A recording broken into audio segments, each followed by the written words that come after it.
Salut les graisseux. Alors aujourd'hui, toute petite vidéo consacrée au remplacement de la courroie que tu vas trouver normalement dans ce petit carter ici, sur ce moteur en 2,7 litres HDI. Un petit mot très rapide, si tu as vu les autres vidéos de la chaîne consacrée à ce moteur, en fait je suis en train de le remettre en état complètement et je viens de finir le remontage suite à la casse de bas moteur que j'ai eu sur ce Range Rover.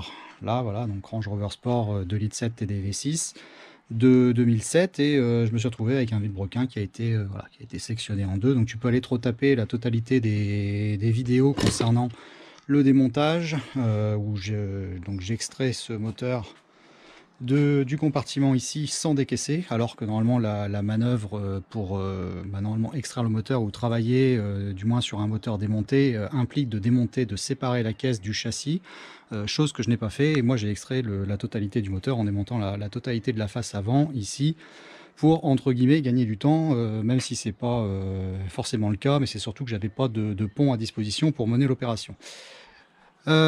Toutefois, ce qui nous intéresse vraiment dans cette vidéo ici, c'est de nous concentrer suite à la fin de remontage au remplacement de la courroie que tu vas trouver ici à l'arrière. Et donc là ici j'ai l'ancienne pièce et on va passer sur le montage de la nouvelle pièce. Donc c'est vendu, hein, c'est un kit. Alors je vais te donner la référence également si ça peut t'aider. Donc tu vois, pour du Land Rover, donc en Disco 3 ou en Range Sport, et puis Disco 4 également, motorisé pour en 2,7 litres TDV6, et on a cette référence là. Voilà, ici, ces deux références qui peuvent éventuellement t'aider pour commander le kit qui est composé de la nouvelle courroie, ainsi que du tendeur et d'une petite pige ici qu'il faut absolument pas retirer, plus l'écrou, enfin la vis de serrage de notre tendeur ici.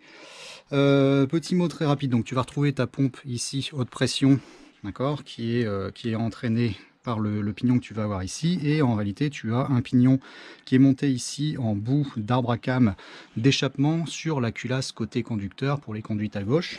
Voilà, donc si on se base par rapport à notre moteur, quand tu as ton moteur qui est placé dans le compartiment face avant ici, et tu vas trouver à l'arrière dans le petit compartiment en plastique que tu as là, qui est fermé par cette partie là, cet ensemble de courroies. La difficulté étant que quand tu as le moteur qui est monté dans ce véhicule, il est vraiment très reculé, il est complètement enfoui dans la baie moteur, et tu vas avoir cette partie on va dire de courroie et tout ça qui est située vraiment ici, là-bas derrière, et donc qui est quasiment inaccessible, qui implique également, si jamais tu casses éventuellement la courroie, de devoir démonter, accéder, ou enfin sortir pour ne serait-ce que accéder au niveau de la pièce. Une chose qui est importante à noter, c'est que si jamais tu casses cette courroie, c'est pas dramatique dans la mesure où ça n'entraîne pas de casse au niveau de moteur, tu sais, comme une casse de courroie de distribution par exemple, où là éventuellement tu peux te retrouver avec une salade au niveau des pistons, avec des soupapes pliées, ce genre de choses. Là, si elle casse ici à l'arrière, tu vas simplement avoir une coupure moteur et puis terminé, parce que tu n'as plus de carburant qui est mis sous pression correctement, donc comme si tu étais en panne sèche tout simplement. Donc après, le principe étant de remettre en place la nouvelle pièce. Donc je vais te caler la caméra et je vais te montrer un petit peu au niveau du montage. Tu vas voir, ça se fait en 2 minutes, et c'est une opération qui est relativement simple à mener et que je t'encourage à faire si évidemment ton moteur est accessible au niveau de son démontage. Pas attendre pas remettre une vieille courroie comme là c'était le cas, parce que celle-ci j'ai pas d'historique dessus. Je sais qu'elle a à mon avis pas mal de kilomètres dans la tête, donc il fallait absolument que je la remplace, chose que j'ai faite également pour la courroie de distribution que tu vas retrouver ici dans ce carter là, et tu peux retrouver son changement, son montage dans une des vidéos. Je te remettrai la playlist concernant toutes les vidéos consacrées à ce moteur et ce remplacement de moteur sur ce véhicule. Donc on y va, je te place la caméra et on regarde ça tout de suite. Voilà, donc ça c'est bon, caméra installée. Première chose, tu travailles avec les mains propres évidemment, parce que tu vas travailler avec une courroie qui craint quand même l'huile et la graisse. Donc tu nettoies également tout ce qui est ici environnement dans lequel tu vas venir loger ta courroie, et tu nettoies bien aussi également au niveau du filetage qui est fait directement dans la culasse ici, pour venir par la suite mettre en place la vis du tendeur. Donc on commence par prendre la nouvelle courroie et on la dispose, voilà, courroie crantée, voilà, tu la disposes, tu fais bien le tour, et voilà, donc là Voilà, elle est positionnée à peu près comme il faut. Voilà, et tu vas mettre en place donc le tendeur.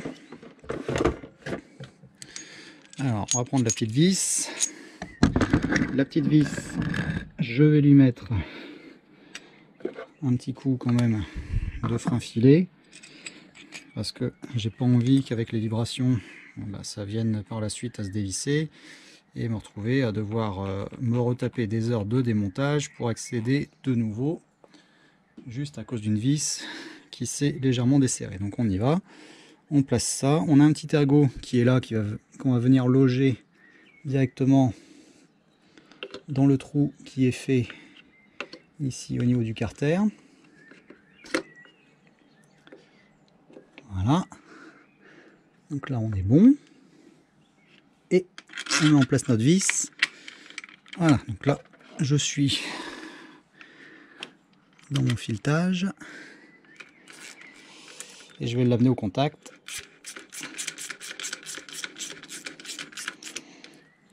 Voilà. Et elle, on va la serrer à 2,5 kg. Donc là, j'ai préparé la petite clé dynamométrique que j'utilise normalement dans l'univers plutôt moto, parce qu'on est sur des clés dynamométriques à serrage à tout petit couple, hein, qui commencent dans les 3 à 400 grammes et qui vont jusqu'à 2 kg, 2,5 kg.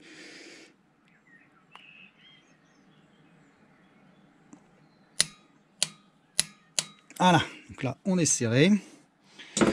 Et là, tu as terminé. Parce qu'il n'y a absolument aucun calage à faire, donc ça c'est vraiment la bonne nouvelle. À partir du moment où tu es bien mis en place ici au niveau de tes nervures, voilà, il est bien situé à cet endroit là également, donc, tu vois, je vais tout te montrer. Voilà, donc là on est bon. Et voilà, et tu n'as pas de calage à faire parce que c'est une simple courroie d'entraînement. Et donc là maintenant on va pouvoir retirer notre petite pige et la tension va se faire automatiquement. Je vais retirer la pige, je te mets en caméra fixe pour que tu vois bien le mouvement. Voilà, terminé. On n'a plus qu'à mettre en place notre cache et on va être bon. Donc voilà, terminé, job fini. Donc voilà, j'espère que ça te sera utile. Et j'espère que moi, je n'aurai pas à le rouvrir avant un petit moment et que ça va reprendre la route dans des bonnes conditions. J'espère que ça te sera utile. Donc tu te rappelles bien, serrage à 2,5 kg, hein, et puis dans un environnement propre. Et ne surtout pas retirer la petite pige tant que tu n'as pas bien positionné ta courroie. Allez, à plus, souhaite-moi bon courage. Maintenant, je vais lui recoller la boîte de vitesse et puis on remonte tout ça dans notre véhicule. Allez, ciao, à plus, c'est pas ça.